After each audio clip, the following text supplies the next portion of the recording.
On March 7, 2009, 3 fearless grad students, 1 postdoc, and 1 technician set out to deploy an instrumented buoy on North Sparkling Bog, a small remote lake in northern Wisconsin.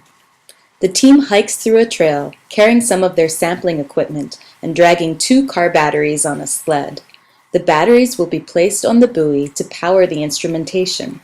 Solar panels on the buoy will help to keep the batteries charged for longer deployment and to increase the time in between routine maintenance. When the team arrives at the bog, it is covered in a safe amount of ice. The frame of the float of the buoy were left on the shore at the end of the previous sampling season, before ice and snow.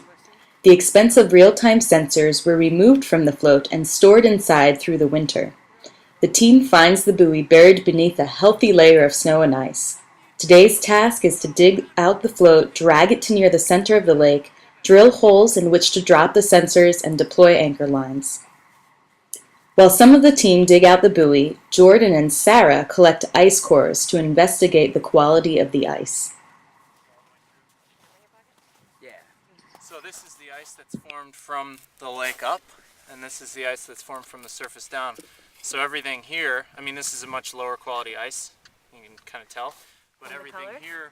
In this situation, the buoy needed to be deployed on top of the ice. This is because the researchers want to observe the spring mixing event, which happens as soon as the ice comes off of the lake in the spring. This time of year in the North Woods is extremely unsafe because the ice is unpredictable.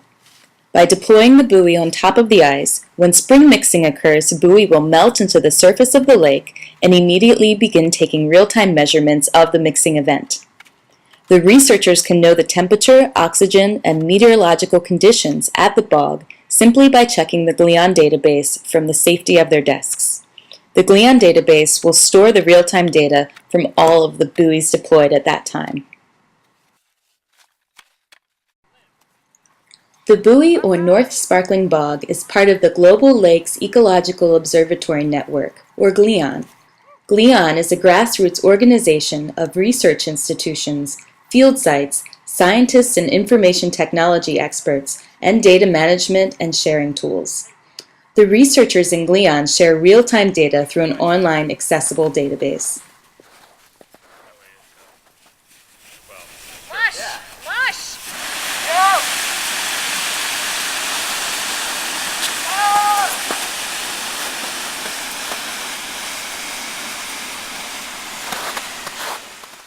Luke is a GLEON research specialist in charge of buoy deployment. After digging out the buoy, he checks on the equipment that has been stored in the buoy for the winter. Everything was in order. So what's going on here? This is the main electronics box, and here's where we keep all the data logger and radio equipment. And the radio is of course used to communicate back to the station. This is a 900 megahertz radio.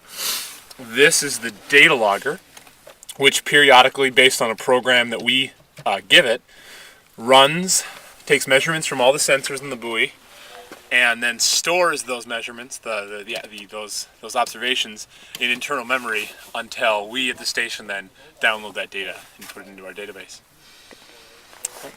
And what's this part here?